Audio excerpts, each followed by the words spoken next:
Welcome everybody to another video of Ancient Greece Reloaded. Today we will talk about the famous Phaethon, the famous son of the sun god Helios. By the way, if you like the video, please hit the like button and subscribe to our channel so as to stay tuned for upcoming videos. There are a couple of characters in Greek mythology that have the name Phaethon, but today we will talk about the most famous one. Overall, Phaethon is usually described as being the son of Helios, in Greek pronounced Ilios.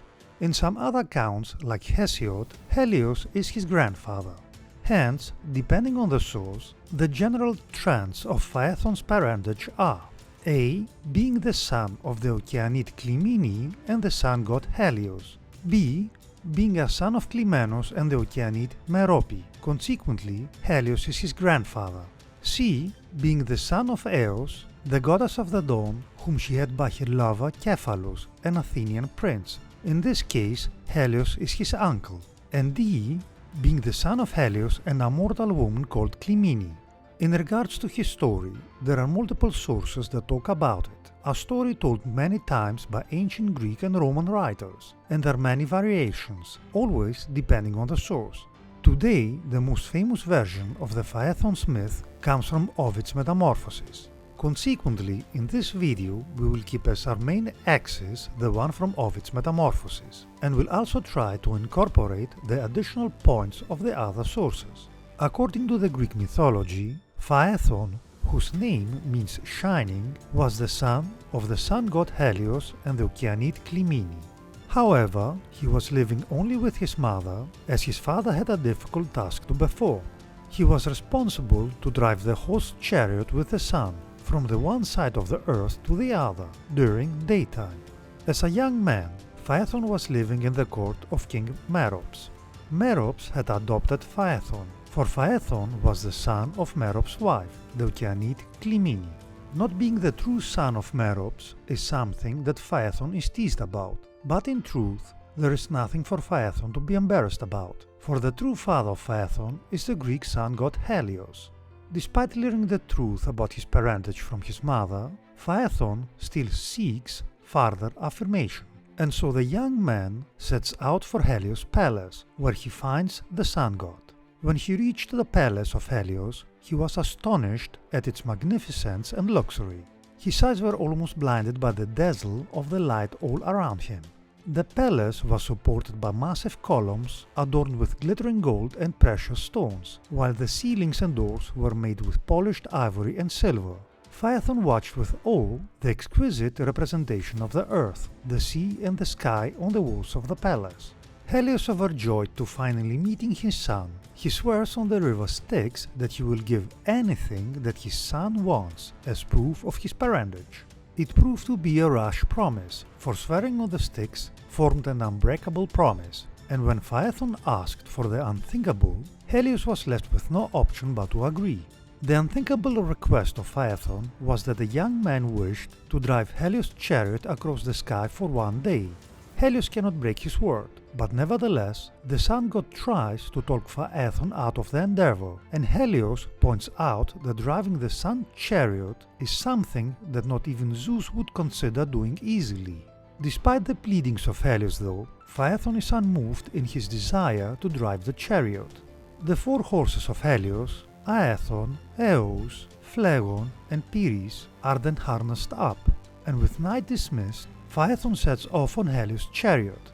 Almost immediately though, there are problems, for Phaethon cannot control the horses, and the chariot veers upwards and downwards violently. When the horses realize the weakness and inexperience of their young charioteer, they begin to steer a wild and dangerous course. When the chariot of the sun god travels too high, the earth starts to freeze, but when it plunges downwards, the planet starts to burn. The chariot of the sun was said to have blazed a gash in the skies, which supposedly became the Milky Way, a spiral galaxy.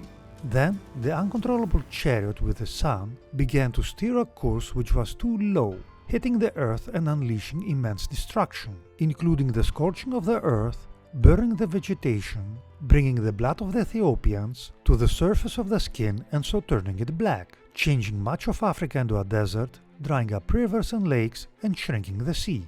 Zeus observes everything from Mount Olympus and realizes that the passage of Phaethon cannot be allowed to continue, and so the supreme god unleashes one of his lightning bolts.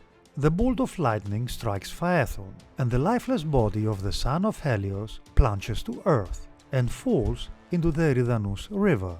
Helios was of course upset at the death of his son, and for days afterwards he refused to drive his chariot, and the earth was plunged into darkness for days, causing all to suffer. Zeus asked Helios to reharness his horses, but of course Helios blamed Zeus for the death of Phaethon, although Zeus would argue that it was the only way to save the earth. In the end, it required the pleadings of many other gods and goddesses of Mount Olympus before Helios would once again drive his chariot. Helios was not the only one who mourned the passing of Phaethon. For the 7 sisters of Phaethon, the Heliades also grieved. The Heliades would go to the place where Phaethon had fallen, and for 4 months they remained engrieved. The gods of Mount Olympus would see the grief of the sisters, and so the Heliades were turned into poplar trees, whilst the tears of grief were transformed into amber. It was near this spot where the Argonauts would make camping during their quest for the Golden Fleece. Some ancient writers would proclaim that in memory of his son, that after his death, Phaethon was conveyed to the stars by his father as a constellation. The constellation associated with Phaethon was the Auriga, or the Charioteer. As a side note, although the constellation Auriga is the Charioteer, and whilst connected to Phaethon, it is a constellation that is also connected with Erichthonius, an early king of Athens, Myrtilus, a son of Hermes, and Orsilochus of Argos, the inventor of charioteering.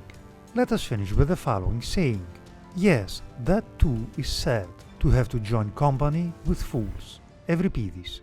That being said, remember guys to hit the like button and to subscribe to our channel, it would help us a lot. Thanks for watching and stay tuned for upcoming videos.